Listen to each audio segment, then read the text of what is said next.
اسرائیل اور حماس کے درمیان غزہ جنگ بندی پر ہونے والے مذاکرات جو ہیں وہ ایک دفعہ پھر ناکام ہو گئے ہیں۔ مصر کے دارالحکومت قاہرہ میں یہ مذاکرات ہوئے جس میں حماس نے یہ موقف اختیار کیا ہے کہ حماس معاہدے کا نتیجہ جو ہے جنگ کے مکمل خاتمے پر نکلنا چاہیے، اور اس پر کوئی آمادگی کا اظہار نہیں کیا گیا اسرائیل کی جانب سے، اسی لیے یہ مذاکرات بھی بغیر کسی نتیجے پر پہنچے ختم ہو گئے ہیں۔ پروگرام کے دوسرے حصے میں بات کریں گے، پی ٹی آئی ملکی سطح پر بہت بڑی جماعت ہے، لیکن پی ٹی آئی کے اندر جو تنازعات اور ڈیوائیڈ سامنے آ رہا ہے اسے پی ٹی آئی کی اپنی پوزیشن جو ہے وہ کمزور ہوتی نظر آ رہی ہے، اس پر پروگرام میں بات کریں گے۔ اور اعظم سوادی صاحب نے جو کہا ہے کہ اسٹیبلشمنٹ سے وہ بات کر رہے ہیں عمران خان کے لیے، اس پر بھی بات کریں گے کہ آگے پی ٹی آئی کے لیے کیا منظرنامہ بن سکتا ہے۔ پروگرام کے آخری حصے میں بات کریں گے وزیر اعظم پاکستان کا اوورسیز پاکستانیوں کے کنونشن سے خطاب جو ہے وہ سامنے آیا ہے، اس پر بھی پروگرام میں بات ہوگی۔ بخاری صاحب، سب سے پہلے تو اسرائیل حماس جنگ بندی کے لیے ہونے والے جو مذاکرات تھے وہ بغیر کسی نتیجے پر پہنچے ختم ہو گئے ہیں، تو کس طرح سے دیکھ رہے ہیں آپ؟ دیکھیے، صورتحال غزہ کی نہ کل ٹھیک تھی، نہ پرسوں ٹھیک تھی، نہ آج ٹھیک ہے، نہ کل ٹھیک ہونے جا رہی ہے۔ جی، یہ اتنی جلدی سلجھنے والی گتھی نہیں ہے، اس کے اندر بہت ساری ایسی گانٹھیں ہیں جنہیں کھولنا جو ہے وہ ایک ضرب المثل کے طور پہ کہا جاتا ہے کہ جی کچھ گانٹھیں ایسی ہوتی ہیں جو دانتوں سے کھولنے سے بھی نہیں کھلتی، بالکل ایسے۔ تو یہ ایسا کیوں ہے، آج اس کے اوپر میرے خیال سے تھوڑی سی ہم گفتگو ضرور کریں گے۔ میں کنوکشن کے ساتھ یہ بات کہہ رہا ہوں کہ مجھے یہ لگتا ہے کہ امریکہ، اسرائیل اور مشرق وسطیٰ کے وہ تمام ملک جو اس وقت مذاکرات کا حصہ ہیں، وہ منافقت سے کام لیتے ہوئے اینٹی حماس صورتحال کے اوپر قریباً کنسنسس ہے ان میں۔ دیکھیے، اگر ایسا نہ ہو تو مصر کو کوئی ضرورت ہے یہ تجویز دینے کی کہ حماس کو یہاں سے نکال دیں، حماس کا اسلحہ جو ہے اس سے واپس لے لیں اور پھر جنگ بندی پہ سوچیں گے۔ ذرا آپ اندازہ کیجئے کہ کیا اللہ تعالیٰ کی مار ہے اس قیادت کو کہ وہ اسرائیل جو کہ ایک ناجائز ریاست ہے، جو کہ ایک انسان دشمن ریاست ہے، جو ایک غیر قانونی ریاست ہے جس کا کوئی قانونی وجود نہیں ہے، اس کی سہولت کاری کرتے ہوئے حماس کے ساتھ کس قسم کی غداری ہو رہی ہے۔ میں ذمہ داری سے یہ بیان دے رہا ہوں آپ کو۔ کیوں؟ کہیں یہ تھا کہ یہ مذاکرات جو ہیں وہ یہ ہوگا تو کامیاب ہوں گے؟ بالکل نہیں۔ سمپل یہ تھا کہ جنگ بندی ہوگی مستقل، آپ یرغمالیوں کو کشتوار چھوڑ دیں، یہ سمپل ایگریمنٹ ہونا تھا۔ Is that right؟ اب دیکھیے اس کے اندر کیسی مین میخیں نکالی جا رہی ہیں، اور یہ امریکہ اور اسرائیل براہ راست اس کی ذمہ داری نہیں لے رہے۔ یہ کون کر رہا ہے؟ یہ ایجپٹ کر رہا ہے۔ یہ کون کر رہا ہے؟ یہ قطر کر رہا ہے۔ تو مطلب کہنے کا یہ ہے کہ فلسطینی اتھارٹی اچانک یاد آ گئی ان کو، یعنی جنگ لڑے حماس، وہاں کے عوام منتخب کریں حماس کو اپنے اوپر قیادت کے لیے، اور آپ لے آئیں بیچ میں سے فلسطینی authority which was a nincompoop of the American establishment۔ وہ محمود عباس کا میں ذکر کر رہا ہوں جو وزیر اعظم تھے ان کے، کہیں ان کی کوئی رٹ نہیں تھی، کہیں ان کے پاس کوئی ووٹ بینک نہیں تھا، اس کے باوجود تمام جو ویسٹ ہے، خاص طور سے میں میکرون کا بھی ذکر کروں گا، انہوں نے بھی پھر ایک بار کہا ہے کہ یہ محمود عباس کی جو فلسطینی اتھارٹی ہے اس کے سپرد کر دینا چاہیے، جو قبرستان بچ گیا ہے وہ بھی۔ تو اس لیے میں سمجھتا ہوں کہ یہ ایک کھلا دھوکہ کیا جا رہا ہے حماس کے ساتھ، مگر مجھے اس بات کی بہت خوشی ہے کہ اتنا نقصان اٹھانے کے باوجود، اتنی شہادتیں پیش کرنے کے باوجود، اتنے لوگوں کو معذور کروانے کے باوجود حماس آج بھی اپنی جگہ پہ کھڑا ہے۔ انہوں نے کہا کوئی سوال ہی پیدا نہیں ہوتا کہ حماس مائنس ہو جائے، کوئی سوال ہی پیدا نہیں ہوتا کہ ہم ہتھیار دے دیں ان کو۔ یہ ریزسٹنس موومنٹ ہے، یہ چلتی رہے گی۔ میں سلام پیش کرتا ہوں اس حماس کی قیادت کو جو اتنے نامساعد حالات میں بھی اپنے موقف کے ساتھ کھڑے ہوئے ہیں۔ ایک بات تو یہ ہے۔ دوسری بات یہ ہے کہ یرغمالیوں کے حوالے سے خود تل ابیب کے اندر، یعنی اسرائیل کا جو دارالخلافہ ہے، ان کے جو عزیز و اقارب ہیں، جو ان کے وارثین ہیں، ان سب نے ناک میں دم کیا ہوا یہو کے۔ آپ دیکھ لیں کس کس نوعیت کے نئے احتجاج ہو رہے ہیں۔ تو وہ پریشر اپنی جگہ ہے، لیکن مسلمان ممالک کو اس وقت سٹرینتھن کرنا چاہیے حماس کو، ان کو کھڑا ہونا چاہیے پیچھے فلسطینی لوگوں کے۔ آپ دیکھیں، وہ جو کل ہم نے پروگرام کیا تھا اس میں جس کوریڈور پر قبضہ کیا ہے، اب یعنی غزہ کی پٹی کو تقسیم در تقسیم کیا جا رہا ہے۔ اب وہ رفح اور وہ جو دوسرا علاقہ اس کے بیچ جو کوریڈور تھا اس کو قبضے میں کرنے کا مطلب یہ ہے کہ فلسطینی اب بھاگنا بھی چاہیں تو بھاگ نہیں پا رہے ہیں، یعنی جان بچانے کے لیے کس طرف کا رخ کریں گے؟ ایجپٹ کا. ایجپٹ نے تو آج تک وہ کوریڈور نہ کھول کے دیا جس سے انسانی امداد پہنچ سکتی تھی. وہ فلسطینیوں کو کہاں بسائیں گے؟ ٹھیک ہے, کیونکہ وہ فلسطینیوں کو اپنے لیے تھریٹ سمجھتے ہیں. یہ سب معلوم ہے, یہ سارا کچھ دنیا کو معلوم ہے. اس لیے میں سمجھتا ہوں کہ اس وقت مشرق وسطیٰ کی قیادت کو ری تھنکنگ کرنی چاہیے. انہیں ویسٹ کا ساتھ دینے کی سزا بہت خوفناک ملے گی. میں وارن کر رہا ہوں, میں ذمہ داری سے کہہ رہا ہوں. یہ اسرائیل فلسطین کے بعد, غزہ کے بعد, لبنان کے بعد کسی کو بھی نہیں چھوڑے گا. بالکل بخاری صاحب, غزہ میں بھی احتجاج ہو رہے ہیں, اسرائیل کے اندر نیتن یاہو کے خلاف احتجاج کیے جا رہے ہیں. آپ نے بڑی درست بات کہی بخاری صاحب. اب 50,000 سے لوگ شہید ہو گئے. اب یہ جو میٹنگ مصر کے اندر کوئی معاہدے کی امید نظر آ رہی تھی کہ شاید غزہ جنگ بندی ہو جائے گی, اب وہ امید بھی دم توڑتی نظر آ رہی ہے جس قسم کے نتیجے سامنے آ رہے ہیں. تو بخاری صاحب غزہ والوں کے لیے تو اب کوئی منظر نامہ نہیں بن رہا. مصر نے بھی وہی بات کی ہے جو اسرائیل نے بات کی تھی کہ حماس کا انخلا اور یرغمالیوں کی رہائی. ارے بابا, یہ اسرائیل کا رونا دھونا تو چھوڑ دیتے ہیں ہم. وہ تو ایک دشمن ملک ہے, وہ تو ایک اینٹی اسلام, اینٹی مسلم اینٹی ہے. آپ یہ دیکھیں ایجپٹ کی تجویز پہ غور کریں ذرا کیا ہے. وہی تجویز ہے جو اسرائیل نے دی تھی. اس سے بھی بدتر ہے, اس سے بھی بدتر ہے. حماس نے غیر مسلح ہونے کی شرط پر غزہ میں جنگ بندی کی مصری تجویز کو مسترد اٹھا کے پھینک دیا اس نے. یعنی آپ یہ اندازہ کریں کہ Egypt being a Muslim country وہ کس کی خدمت کر رہا ہے, کس کا انٹرسٹ جو ہے وہ لک آفٹر کر رہا ہے. دوسری بات یہ ہے کہ انہوں نے کہا کہ ہم حیران ہو گئے ہیں کہ جو اوریجنل ایگریمنٹ ہوا تھا جس کے تحت یہ مذاکرات شروع ہوئے تھے اس میں حماس کو غیر مسلح کرنے کی تو کوئی شرط ہی نہیں. یہ اب چیزیں گھسیڑی جا رہی ہیں اس کے بیچ, یعنی زندگی کا دائرہ اور تنگ کیا جا رہا ہے ان کے خلاف. اور یہ سب کچھ جو ہو رہا ہے یہ امریکہ, ویسٹ اور اسرائیل اور اس خطے کے ممالک کی کنائیونس سے ہو رہا ہے.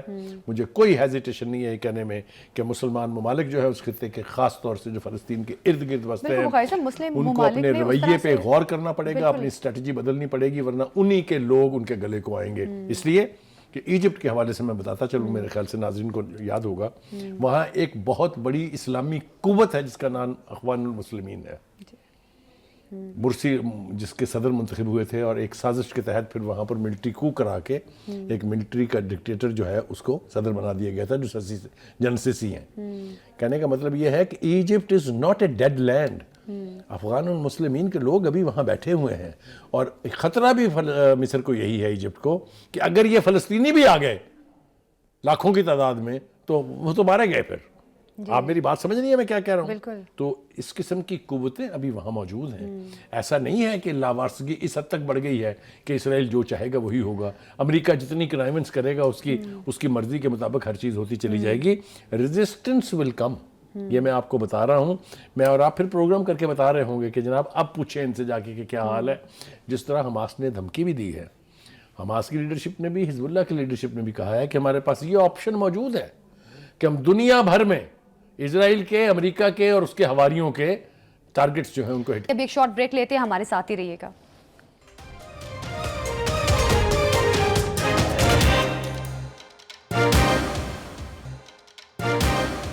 Welcome back. بخاری صاحب دھمکیاں تو دیتے رہے, ایون ایران نے بھی بہت ساری دھمکیاں دی تھی. اسماعیل ہنیہ کی شہادت کے بعد یا حسن نصر اللہ کی شہادت کے بعد امید ظاہر کی جا رہی تھی کہ ایران کچھ نہ کچھ کرے گا, لیکن ایران نے بھی اس طرح سے رسپانس نہیں کیا. تو دھمکیاں تو کئی اسلامی ممالک دے رہے ہیں. دیکھیے دھمکیاں تو امریکہ بھی دے رہا ہے. کیا کر لیا اس نے ایران کا, بتائیں مجھے. امریکہ نے دھمکیاں نہیں دی, اسرائیل نے دھمکیاں نہیں دی, تو کیا کیا ایران کا. تو یہ جو اسٹریٹجیکلی آپ بیانات جاری کرتے رہتے ہیں اس کی حقیقت اور ہے, گراؤنڈ ریالٹیز اور ہے. پہلی دفعہ اسرائیل کی متھ بریک کی ایران نے کہ وہ اس کا جو آئرن ڈوم کا جو کانسیپٹ تھا اس کے باوجود راکٹ اور میزائل جو ہیں گرے اسرائیل کے اندر. یہ فیکٹس ہیں. بالکل ایسے. ٹھیک ہے. دوسری بات یہ ہے کہ اگر اس کو یہ خطرہ ہوتا کہ میرے اس اٹیک کے بعد ایسی ریٹیلیشن آئے گی جس کی دھمکیاں دی تھی نیتن یاہو نے بھی اور امریکہ نے بھی, تو وہ یہ حرکت نہ کرتے. انہوں نے اب کیا کہا ہے, انہوں نے کہا you touch us and then see what happens. انگریزی کی ایک اصطلاح ہے کم گیٹ اس. آؤ اگر آپ میں ہمت ہے تو ہمارے گلے پہ ہاتھ رکھ کے دکھاؤ. دیکھیے بخاری صاحب, اس ریزسٹنس کے باوجود اسرائیل کو کنٹرول تو کوئی نہیں کر سکا. دیکھیے میں آپ کو ایک بات بتاؤں, جس کو دنیا کے طاقتور ممالک کی حمایت حاصل ہو, جس کو اس خطے کے مسلمان ممالک کی لیڈرشپ کی کنائیونس حاصل ہو, اس کو اتنی جلدی تو زوال نہیں آئے گا نا. جو ایک پاسبلٹی تھی وہ یہ تھی کہ چین اور روس اگر اس خطے میں, ان کے اپنے انٹرسٹ ہیں, سیریا کے اندر سب سے بڑا فوجی اڈا ہے روس کا. اگر وہ اپنے انٹرسٹ کی پروٹیکشن کی خاطر کوئی کاؤنٹر دھمکی دیتے یا کاؤنٹر اقدامات کرتے تو صورتحال اتنی خوفناک نہیں ہونی تھی. اینی لیکن there always is a blessing in disguise. Look at یورپی یونین. بالکل میں نا سلام پیش کرتا ہوں یورپی یونین کی لیڈرشپ کو. انہوں نے کہا کہ فلسطینیوں کے لیے $1.80 کے 3 سالہ امدادی پیکج کا اعلان کر دیا تمام تر امریکہ اور ویسٹ کی مخالفت کے باوجود. ٹھیک ہے. اور یہ بڑی لمبی چوڑی تفصیل ہے جو انہوں نے بیان کی ہے کہ یہ پیسے کہاں خرچ ہوں گے. انہوں نے یہ بات واضح کی ہے کہ تمام تر پریشر کے باوجود ہم یہ ایڈ جو ہے فلسطینیوں کے لیے منظور کر رہے ہیں اور یقینی بنائیں گے کہ یہ ان تک پہنچے. بالکل. تو جنہوں نے کچھ کرنا ہوتا ہے ان کے پاس 50 طریقے ہوتے ہیں کرنے کے. تو ایک تو یہ بات ہوگی. دوسری بات یہ کہ میں نے میکرون کا ذکر کیا تھا. میکرون کے حوالے سے میں پہلے بھی ہم کل بھی اور اس سے پہلے بھی ایک پروگرام میں کہہ چکے ہیں کہ وہ کافی تھوڑا منافقت کے اوپر مبنی ہے. وہ کچھ چیزیں وہ کہتے ہیں جو ان کی کنزمپشن کے لیے ہوتی ہیں جو لوکل کنزمپشن ہے وہاں. چونکہ ہم نے کہا تھا کہ 60 لاکھ مسلمان رہتے ہیں فرانس میں. بالکل. اور پبلک اوپینین پہ اسٹرانگسٹ یعنی کمیونٹی ہے وہ. کچھ ان کی کنزمپشن کے لیے کہتے ہیں لیکن کرتے وہی ہیں جو امریکہ اور ویسٹ کے انٹرسٹ میں. ٹھیک ہے. ایک بات یہ ہوگی. تو بخاری صاحب پھر اس کا مطلب فرانس کا پھر یہ جو فرانس ابھی کہہ رہا ہے کہ ہم فلسطین کو ایک الگ ریاست تسلیم کرتے ہیں اور جون میں یہ چیز آگے رکھیں گے بھی اس پوائنٹ کو. تو بخاری صاحب اس کا مطلب کہ صرف آپٹکس کے لیے اور صرف پبلک اوپینین کے لیے سب کر رہے ہیں, اس کا کوئی فائدہ نہیں ہوگا. اس لیے کہ 100 نہیں بلکہ 150 کے قریب لوگوں نے فلسطین کی ریاست کو تسلیم کیا ہوا ہے. لیکن کیوں آج تک فلسطین رکن نہیں بن سکا اقوام متحدہ کا؟ اس لیے کہ بہت سارے ممالک جو ہیں وہ امریکہ سے ڈر کے اپنے ویسٹرن الائز سے ڈر کے اس طرف بڑھتے نہیں ہیں. ورنہ تو 2 ریاستی حل جو ہے وہ اب تک امپلیمنٹ ہو گیا ہوتا. اسرائیل کی ڈھٹائی اور ویسٹ کی سپورٹ اس کی وجہ سے فلسطینی ریاست آج تک قائم نہیں ہوئی ہے. لیکن یہ نہیں ہو سکتا, یہ لکھا گیا ہے تاریخ میں کہ فلسطینی ریاست بنے گی اور بن کے رہے گی. ایک بات تو یہ ہوگی. دوسری طرف آ جاتے ہیں جناب نیتن یاہو جو ہے وہ اب پھڑپھڑا رہے ہیں اس لیے کہ ان کے اوپر ڈومیسٹک پریشر بھی بہت ہے. ان کے اوپر مقدمات ہیں. انہوں نے جیلیں تو بعد میں بھگتنی ہوگی لیکن مقدمات کا سامنا کرنا ہے. کرپشن کے چارجز ہیں ان کے اوپر بہت خوفناک نوعیت کے. وہ اس لیے اس جنگ کو طول دے رہے ہیں کہ ان کا اقتدار جو ہے وہ جاری رہے. لیکن انٹرنلی اپنی پارلیمنٹ کے اندر اپنے پولیٹیکل جو انوائرمنٹ ہے اس میں ان کے اوپر بھی پریشر بہت ہے. ٹھیک ہے جناب. اب آجیے جناب تھوڑا سا اسلامی نظریاتی کونسل نے بالکل اس سے قبل بخاری صاحب ایک اور پوائنٹ میں ایڈ کرنا چاہوں گی کیونکہ ریلیونٹ ہے ہمارے اس ٹاپک سے. بخاری صاحب یہ جو غزہ میں اسرائیل کی جانب سے امداد کے داخلے پر پابندی لگائی گئی ہے, ایون روکیا رکھا احتجاج بھی کیا گیا غزہ کی جانب سے, اور اب یورپی یونین نے بھی اعلان کیا ہے کہ ہم اس طرح سے ایڈ بھی دیں گے. تو بخاری صاحب کیا لگتا ہے کہ جو بہت بڑی ہنڈرنس ہے, خوراک نہیں پہنچ رہی وہاں پہ, ادویات نہیں پہنچ رہی, تو کیا لگتا ہے اس کا کوئی اس حوالے سے کیا پیش رفت کرنے کی ضرورت ہے؟ دیکھیے 2 طریقے ہیں اس کے. پہلی بات تو یہ ہے کہ یہ سارا جو ایک طرح کا گھیراؤ کیا ہوا ہے غزہ کا, یہ سارا جو شام کے ساتھ جنگ چھڑی ہوئی ہے, جو لبنان کے ساتھ جنگ چھڑی ہوئی ہے, جو ایران کے ساتھ پنگا لینے کی کوشش کر رہی ہے, کب تک سسٹین کر سکتا ہے اسرائیل؟ اسرائیل ایک ان لمیٹڈ سپر پاور نہیں ہے. یہ تو میں بتا رہا ہوں نا کہ یہ اگر اس کے حواری نہ ہوں, یہ ویسٹرن اور امریکہ ان کو سپورٹ نہ کر رہا ہو. آج کہا ہے نا وہ ایک امریکن خاتون جو ہے, انہوں نے کہا ہے کہ یہ امریکی پیسہ جو ہے, امریکی ٹیکس پیئر کا پیسہ جو ہے وہ اسرائیل کی ناجائز ریاست کو پروٹیکشن دینے کے لیے استعمال کیا جا رہا ہے. بالکل بالکل. تو یہ آوازیں جو اٹھ رہی ہیں, اس سے پہلے کل ہم نے بتایا تھا کہ جو اکانومی کے ایکسپرٹس ہیں انہوں نے کہا یہ 6 جنگیں اسرائیل کی اوقات نہیں تھی لڑنے کی, یہ امریکہ کی جنگیں ہیں. چاہے وہ شام ہے, چاہے وہ لبنان ہے, چاہے وہ یمن ہے, چاہے وہ لیبیا تھا. کہنے کا مطلب یہ ہے کہ ایکسپوجر ہو رہے ہیں, یعنی آوازیں اٹھنی شروع ہو گئی ہیں. آجائے جناب. یہ چونکہ وقت کی ہمارے ہمیشہ قلت ہوتی ہے, اسلامی نظریاتی کونسل جو ہے اس نے کہا کہ اسرائیل کے معاشی بائیکاٹ کو انہوں نے جسٹیفائیڈ اور ضروری قرار دے دیا ہے. میں نے کہا نا آپ سے کہ آہستہ آہستہ ایسی آوازیں اٹھنی شروع ہوں گی کہ یہ جو فلسطینین کاز ہے یہ شدت اختیار کرے گی, یہ دبنے والی نہیں ہے. یاد رکھیں, as a student of history میں آپ کو بتا رہا ہوں کہ جتنی بھی جدوجہد آزادی کی تحریکیں دنیا میں جنم لی ہیں وہ الٹیمیٹلی اپنے منطقی انجام کو پہنچی ہیں. کیونکہ اگر ایسا نہ ہوتا تو 1945 میں there were only 42 members of the جو لیگ تھی, لیگ آف نیشنز, اور جب یونائٹڈ نیشنز بنا تو اس وقت اس میں 6-7 اور ایڈ ہو گئے تھے. تو آج 200 کے قریب کیسے ہو گئے ہیں؟ ان سب باقی کے 150 لوگوں نے ان ممالک سے آزادیاں لی ہیں. بالکل. تو کہنے کا مطلب یہ ہے کہ آزادی کی تاریخ کا کہ خاتمے کا سوچنا جو سوچنے والے ہیں وہ احمق ہیں. اب اس کے حوالے سے جو 2-3 باتیں میرے خیال سے ہمیں کر لینی چاہیے ساتھ ساتھ، وہ یہ ہے کہ بائیکاٹ از اے بائیکاٹ. جی آپ ایک چیز نہ خریدیں، وہ پڑی پڑی سڑتی رہے گی تو نقصان ہو گیا جن کا ہونا تھا. بالکل. لیکن اگر اس کو بے بنیاد بنا کے آپ ملک میں توڑ پھوڑ شروع کر دیں گے، جو اس طرح کی فرینچائزز ہیں ان کے اوپر اٹیک شروع کر دیں گے، تو whose agenda are you working at? کس کا ایجنڈا ہے پھر یہ؟ وہ کون ہے کیا اس کے رہا ہے؟ پیچھے؟ ہم تیسرے سیگمنٹ میں اس کی تفصیل سے بات کریں گے. لیکن یہ کہ کیا آپ یہاں سے آنے والے انویسٹرز کو بھگانا چاہتے ہیں؟ کیا آپ یہ تاثر ختم کرنا چاہتے ہیں کہ پاکستان کی اکانومی ٹھیک ہو رہی ہے؟ کیا آپ یہ تاثر ختم کرنا چاہتے ہیں کہ پاکستان میں پولیٹیکل سٹیبلٹی آ رہی ہے؟ تو یہ پاکستان کی خدمت نہیں ہو رہی ہے. تو بخاری صاحب پاکستان کی ترقی سے تو پھر بھارت کو ہی مسئلہ ہوتا ہے، تو کیا اس کے پیچھے بھی بھارت کی کوئی ایجنڈا ہو سکتا ہے؟ بھارت اور اسرائیل دونوں پاکستان میں سکون کی ایک گھڑی برداشت نہیں کر سکتے ہیں. دے collaborate in intelligence, they collaborate in espionage, they collaborate in attack on Pakistan in one form or another. آپ دیکھیے جتنا اسلحہ استعمال ہوتا ہے، جتنی حکمت عملی استعمال ہوتی ہے، جتنی اسٹریٹجی استعمال ہوتی ہے، یہ ساری اسرائیلیز ہیں. یہ آپ کو یاد ہوگا کہ جب فرسٹ انتفاضہ شروع ہوا تھا فلسطین میں، تو لوگ غلیلوں میں بنٹے باندھ کے اور پتھر چھوٹے چھوٹے باندھ کے اسرائیل کے فوجیوں کا مقابلہ کرتے تھے.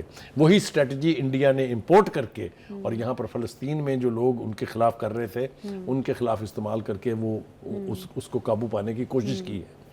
یعنی کہنے کا مطلب یہ ہے کہ انڈیا اسرائیل دو ہے اور پاکستان ان کا مشترکہ دشمن ہے. یہ بات لکھ لیں. بالکل ٹھیک. بخاری صاحب پچھلے ہفتے ہم نے بات کی تھی کہ ایران اور امریکہ کے درمیان جو مذاکرات ہو رہے تھے، اس پہ اب پاسداران انقلاب نے بھی اسٹیٹمنٹ دی ہے. انہوں نے کہا ہے کہ ہم اپنی فوجی صلاحیتوں پر واشنگٹن کے ساتھ مذاکرات نہیں کریں گے. تو بخاری صاحب ہفتے کے روز پھر مذاکرات ہونے جا رہے ہیں، تو کیا لگتا ہے اس مذاکرات کا کیا منظرنامہ بنے گا؟ کیونکہ پچھلے ہفتے جو بات چیت ہوئی اس کو مثبت قرار دیا گیا. دیکھیے اس بات چیت کا ایجنڈا بالکل واضح تھا. ایک تو یہ کہ جو یورینیم کی انریچمنٹ آف یورینیم ہے اس کو لمیٹڈ کریں گے آپ، جو معاہدے کا حصہ تھا پہلے جی، اور آپ انسپیکشن کے لیے کھول دیں گے اپنی جو فیسلٹیز ہیں جی. اس کے اندر ہتھیاروں کے حوالے سے کوئی بات گفتگو نہیں تھی کہ آپ میزائل ختم کر دیں گے، آپ اپنے ویپنز ختم کر دیں گے.